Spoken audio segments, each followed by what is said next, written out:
కొంతమంది సాధకులు తరచూ ఒక ప్రశ్న వేస్తూ ఉంటారు. భగవంతుడి కృప పొందే మార్గం ఏమిటి? మేము ఎంతగానో ప్రయత్నిస్తున్నాం. భగవంతుడి కృపను ఎలా పొందాలనేది అర్థం కావటం లేదు అంటూ. నేను మీకు ఒక ఉదాహరణ ఇస్తాను. భగవంతుని కృప అందరి మీద సమానంగానే పడుతుంది. ఎప్పుడు కూడా భగవంతుడేం పక్షపాతం చూపించడం లేదు ఎవరి మీద.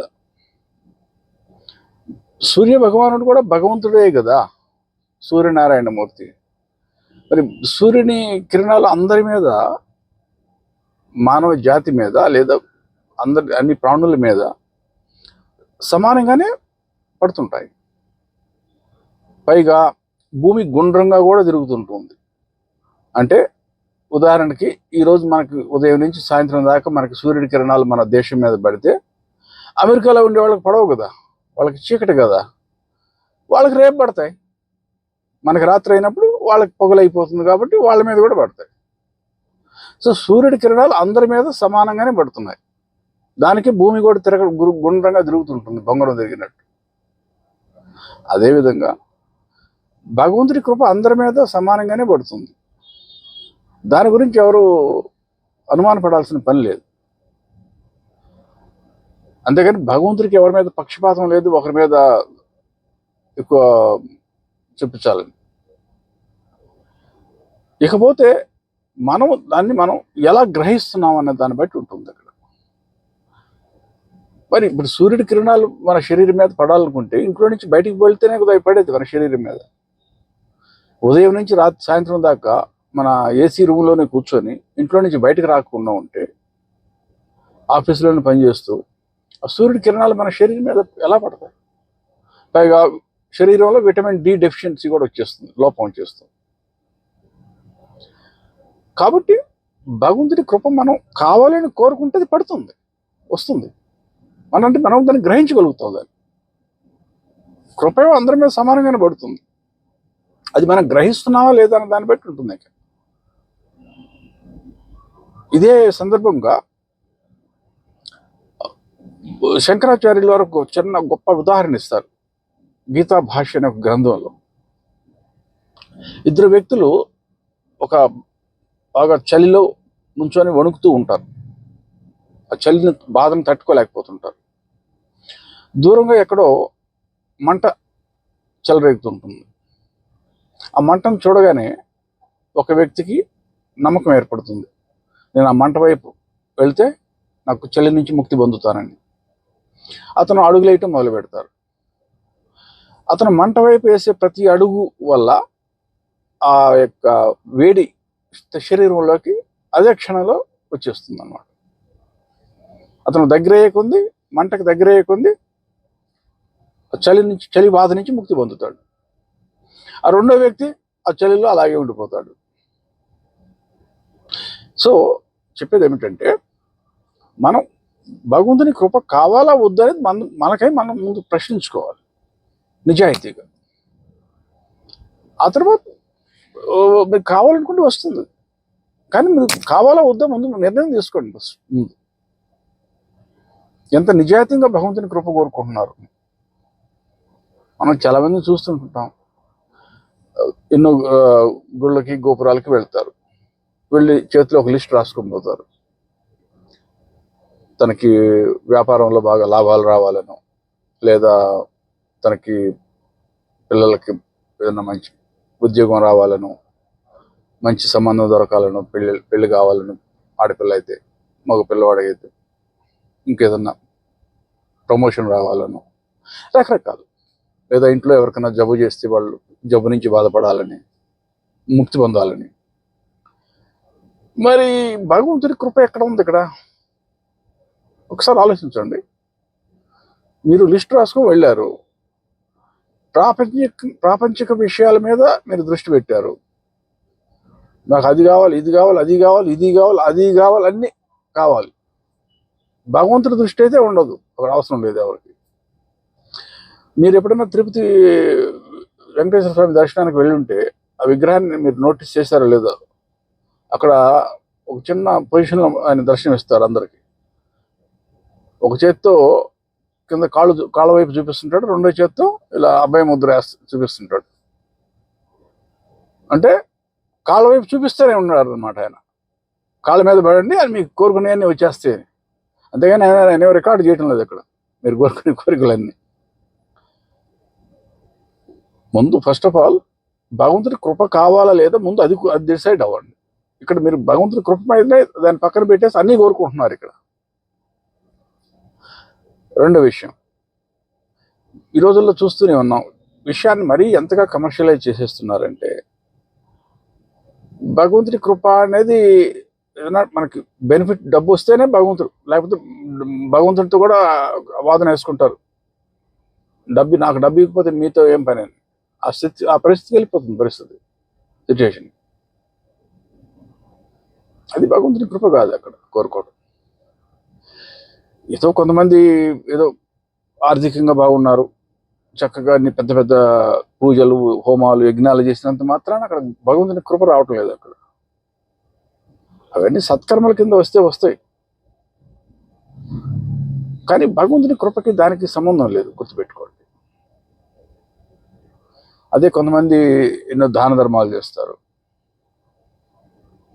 పేదలకు సహాయం చేస్తారు, సమాజంలో మానవ జాతికి ఇంకేదన్నా సేవ చేయాలనుకుంటే అది చేస్తుంటారు. మానవ సేవే మాధవ సేవ అని కూడా ఒక పెద్ద సూక్తిని కూడా, అది ఎవరు చేశారైతే నాకైతే తెలీదు, మానవ సేవే మాధవ సేవ అని కూడా పెట్టేశారు. ఇవన్నీ చేసుకుంటే ఇక్కడ ట్రాన్సాక్షన్ అవుతుందా కానీ ఇక్కడ భగవంతుడితో మీరు వ్యాపారం చేస్తున్నారు, కానీ మీరు ఇంకేం చేయటం లేదు అక్కడ భగవంతుడి కృపను కోరుకోవటం లేదు. అక్కడ సత్కర్మల కింద వస్తాయి, సత్వగుణం పెరుగుతుంది, మీరు చేసిన మంచి పనులకి మీకు ఏదో బెనిఫిట్ భగవంతుడు ఏదో లడ్డు ఇస్తాడు ఏదో ఒక రోజు ప్రసాదంగా. ఇక్కడ భగవంతుడి కృప లేదు అక్కడ. మీరు అనుకుంటున్నారు ఏదో భగవంతుడి కృప కోరుకుంటున్నాం అని, చక్కగా యజ్ఞం చేసి లేకపోతే పూజలు చేసి గుళ్ళకి విరాళాలు ఇచ్చేసి దాన ధర్మాలు చేసేసి గుడికి ఇదే భగవంతుడి కృప కాదు. ఇది భగవంతుడి కృపను కోరుకునే వాళ్ళు 4 రకాలు ఉంటారు. మీకు ఒకసారి ఆ విషయం కూడా గుర్తు చేస్తాను. అది నేను చెప్తుంది కాదు, ఇక్కడ భగవద్గీతలో శ్రీకృష్ణుడు చెప్పిందే విషయాన్ని నేను చెప్తున్నాను ఇక్కడ. ఒకరు జ్ఞానులు, భగవంతుడి కృప తప్ప వాళ్ళకి జీవితంలో ఇంకేం అవసరం లేదని ఎప్పుడు వాళ్ళకి ఎరుక అనేది ఉంటుంది. సో ఆ జ్ఞానులు ఎప్పుడు కృష్ణుడినే కోరుకుంటారు. ఇంకొక రకం జ్ఞానాన్ని కోరుకునేవాళ్ళు, ఈ విశ్వంలో ఇంకేదన్నా విలువైంది ఉంది, మనకు కావాల్సింది మనకు జీవితంలో అనుకుంటే అది కేవలం జ్ఞానమే. ఆ జ్ఞానాన్ని కోరుకునే వాళ్ళు కూడా కృష్ణుడినే కోరుకుంటారు. ఒకటి జ్ఞానులు, ఆల్రెడీ వాళ్ళకి ముందే నుంచే తెలుసు, ఇంక వాళ్ళకి కొత్తగా తెలుసుకోవాల్సింది ఏం లేదు, కృష్ణుడు తప్ప మనకి ఇంకేమీ అవసరం లేదనే విషయం వాళ్ళకి ముందు నుంచి తెలుసు, అందుకని వాళ్ళని జ్ఞానులు అన్నారు. రెండో వాళ్ళు జ్ఞానాన్ని కోరుకుంటున్నారు, వాళ్ళు కూడా కృష్ణుడినే కోరుకుంటున్నారు పరోక్షంగా. ఆ జ్ఞానాన్ని కోరుకుంటూ కృష్ణుడికే దగ్గర అవుతున్నారు అక్కడ. ఇంకొక రకం ఉంది, ఆ కేటగిరీ వాళ్ళు ఏమిటి, మన బాధల నుంచి ముక్తి పొందడానికి భగవంతుని ప్రార్థిస్తుంటారు. మనం ఈ ప్రాపంచిక బాధలు భరించలేక భగవంతుని ప్రార్థిస్తుంటాం, వాళ్ళు కూడా భగవంతునే కోరుకుంటున్నారు అక్కడ. అన్నిటికన్నా ప్రమాదమైన కేటగిరీ 4వది ఉంది, ఒకటి డబ్బు కోరుకునేవాళ్ళు, ధనాన్ని మూట కట్టుకోవాలనుకునేవాళ్ళు, వాళ్ళు కూడా భగవంతుడినే కోరుకుంటున్నారు అక్కడ, భగవంతుడి కృపే కావాలని కోరుకుంటున్నారు. అలాంటి వాళ్ళకి ప్రత్యేకంగా ఒక కృప చూపిస్తానంటాడు కృష్ణుడు వాళ్ళ మీద. ఏ విధంగా, ఏదో ఒక రోజు వాళ్ళ దగ్గర ఉన్న డబ్బంతా తీసేసి, వాళ్ళు ఏ విధంగా జీవితాంతం కూడబెట్టుకుంటున్నారో డబ్బు, అది తీసేసి వాళ్ళ మీద కృప చూపిస్తానంట, ప్రత్యేకంగా చూపిస్తానంటాడు కృప వాళ్ళ మీద.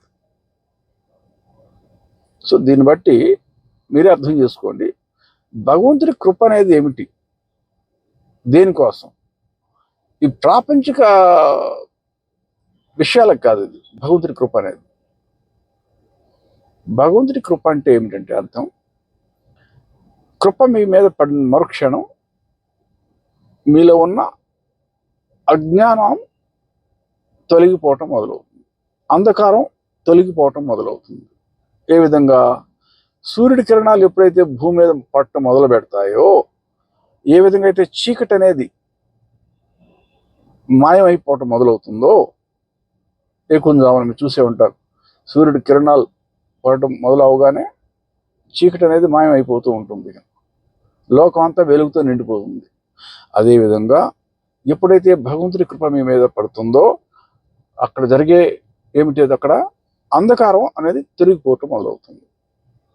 ఇక్కడ అంధకారం తొలగిపోవటం అంటే దానికి ఒకటే ప్రక్రియ. అక్కడ కర్మ కాలిపోవటం మొదలవుతుంది. అక్కడ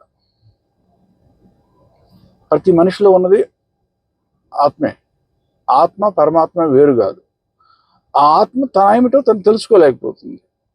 అది తెలుసుకోవాలంటే అంధకారం తొలగిపోవాలి. అంధకారం అంటే ఇక్కడ కర్మ.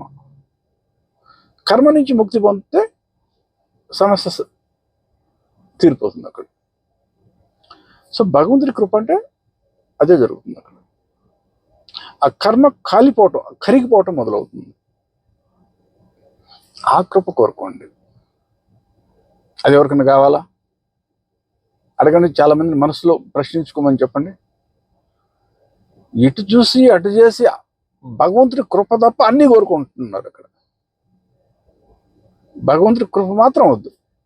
ఎందుకంటే అసలు భగవంతుడి కృప అని తెలిస్తే అసలు భయం వేస్తుంది జనానికి. అయ్యో బాబు నేను మీ కృప తర్వాత తీసుకుంటాను, ముందు నాకు అర్జెంటుగా కొంత డబ్బు కావాలి, అప్పుల్లో పడి ఉన్నాను, లేదా మా ఇంట్లో మా హెల్త్ ప్రాబ్లమ్స్ ఉన్నాయి మా ఇంట్లో వాళ్ళకి, దాని నుంచి వాళ్ళని రక్షించండి, వీటి మీద మనసు పోతుంది. కానీ భగవంతుని కృప కోరుకోవడం అనేది అక్కడికి చేసుకోలేకపోతున్నారు అక్కడ. అది సమస్య. యాక్చువల్గా ప్రశాంతంగా మనం మనసు పెట్టి ఆలోచిస్తే మనకి ప్రపంచంలో మనకు జరిగేదంతా భగవంతుడి కృపతోనే మనం అందరూ బతుకుతున్నాం. ఈ భూమి మీద బతికే ప్రతి జీవకోటి అంతా కూడా సూర్యుడి కిరణాల వల్లే కదా. సూర్యుడి కిరణాలు భూమి మీద పట్టడం చేతే కదా ఈ వృక్షాలలో పెరిగేది. మనకు భోజనం వచ్చేది అంతా వృక్షాల నుంచే కదా. ఆ వృక్షాలు తినే కదా జంతువులు పెరిగేది. ఆ జంతువులు తిరిగే కదా పులులు, సింహాలు లాంటి మాంసాహారం తినేటువంటి జంతువులు పెరిగేది. కాబట్టి అటు తిరిగి ఏ విధంగా అయితే సూర్యుడి కిరణాల వల్లే మన జీవకోటి అంత మనుగడ అనేది ఆధారపడి ఉందో భూమి మీద, ప్రతి మనిషి యొక్క జీవితం కూడా ఆ మనుగడ అంతా ఆ భగవంతుడి కృప ద్వారానే ఆధారపడి ఉంది. ఆ లక్ష్మీదేవి యొక్క కృపే కదా ప్రతి మనిషికి జీవితానికి మనుగడ అనేది జరగటానికి కారణం అవుతుంది అక్కడ. సో ఆ కృప కోరుకుంటే భగవంతుడికి షరతు పెట్టబాకండి. భగవంతుడు ఏ విధంగా కృప చూపించాలో చూపిస్తాడు, అది వేరే విషయం. మీ కర్మ తొలగిపోవటం మొదలవుతుంది. మీకు జీవితంలో ఏం కావాలో అదంతా భగవంతుడు చూసుకుంటాడు. కృష్ణుడు చెప్తాడు కదా భగవద్గీతలో, ఎవరైతే నన్ను కోరుకుంటారో వాళ్ళ వ్యవహారాలని నేనే చూసుకుంటానంటాడు. అంటే వాళ్ళ వ్యవహారం అంటే వాళ్ళ జీవితం సంబంధించినటువంటి వాళ్ళ సమస్యలు, వాళ్ళ బాగోగులు అవన్నీ కూడా చూడండి. మీరే చూడండి, గీతలో ఎక్కడ రాసి ఉంటుంది, వెతకండి. నేనేం పండితుడిని కాదు, నేను చెప్పలేను ఏ శ్లోకం నెంబర్ ఏంటి, చాప్టర్ ఏ చాప్టర్ అనేది.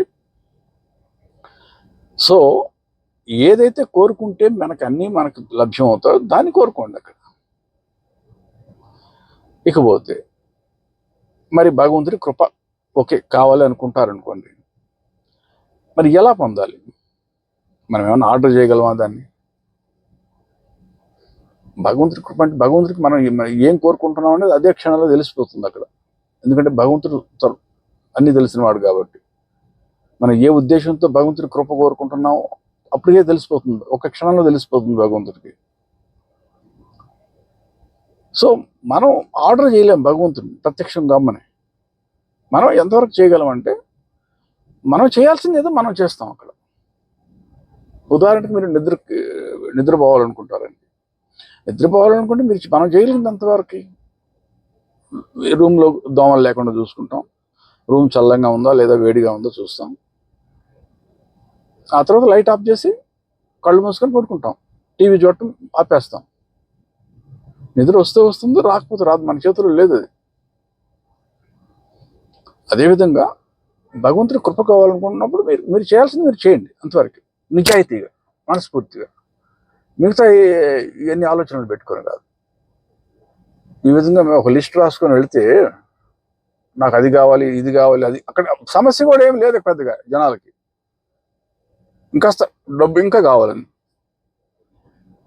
ఇంకా మంచి గొప్ప పదవులు రావాలని, మన ఉద్యోగంలో ఇంకా గొప్ప ప్రమోషన్లు రావాలని అన్ని లిస్ట్ రాసుకొని కూడా పోతే ఇక నాకు భగవంతుడి మీద దృష్టి ఏముంటుంది అక్కడ అసలు? విషయాన్ని గమనించండి. భగవంతుడి కృప నిజాయితీగా కోరుకోండి. దాన్ని మీరు ఆర్డర్ చేయలేరు కాబట్టి మీరు చేయగలిగింది మీరు చేయండి. ఇక భగవంతుడి కృప మీ మీద వస్తుందా రాదన్నది అది భగవంతుడి మీద వదిలేయండి.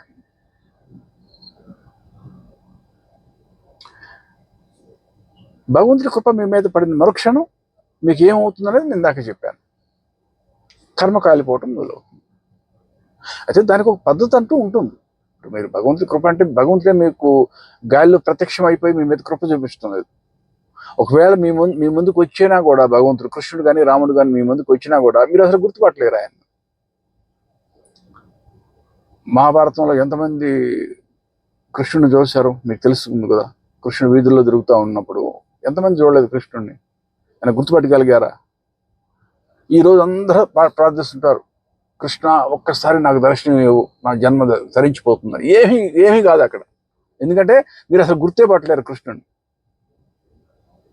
ఆ రోజు అంత పెద్ద గొప్పవాళ్ళే ఎంతోమంది చూశారు కృష్ణుడిని. ఆయన రక్తమాంసాలతో తిరుగుతున్నప్పుడు మధురా నగరంలో లేకపోతే ఇంకెక్కడున్నా ద్వారకలో ఎంతమంది గుర్తుపెట్టారు ఆయన భగవంతుడని? ఏదో కుర్రోడు అని అనుకున్నారే కానీ భగవంతుడని ఎవరు గుర్తుపట్టలేకపోయారు కదా. అదేవిధంగా రాముడిని ఎంతమంది చూడలేదు రామాయణ కాలంలో.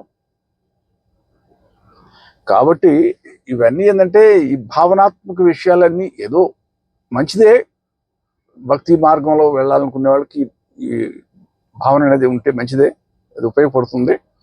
కానీ దానివల్ల ఏం కాదు. అక్కడ దానికి పద్ధతి అంటూ ఉంటుంది. ఒక గురువు మార్గం మాధ్యమంగా ఒక దీక్ష పొందండి. ఆ రాముడే, ఆ కృష్ణుడే ఆ గురువు మాధ్యమంగా మీకు కృప చూపించి మీకు దీక్ష ఇవ్వటం అనేది జరుగుతుంది అక్కడ. ఆ విధంగా దీక్ష అనుగ్రహం పొందినప్పుడు ఇక దాన్ని వదలకుండా దాన్ని కాపాడుకోండి. అది అన్నమాట భగవంతుని యొక్క కృప పొందటం అంటే.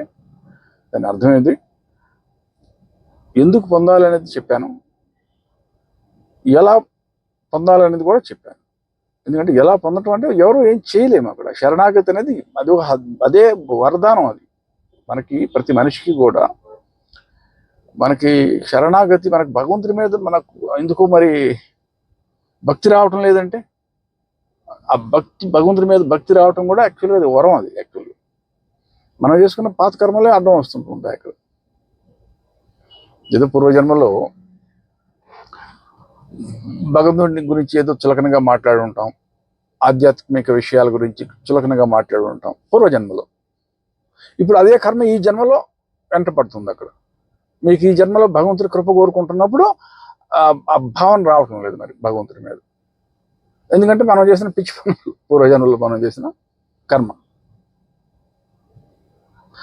కోర్స్ ఏది శాశ్వతం కాదు. ఇది కూడా ఏదో ఒక నాటికి క్షయమైపోతుంది.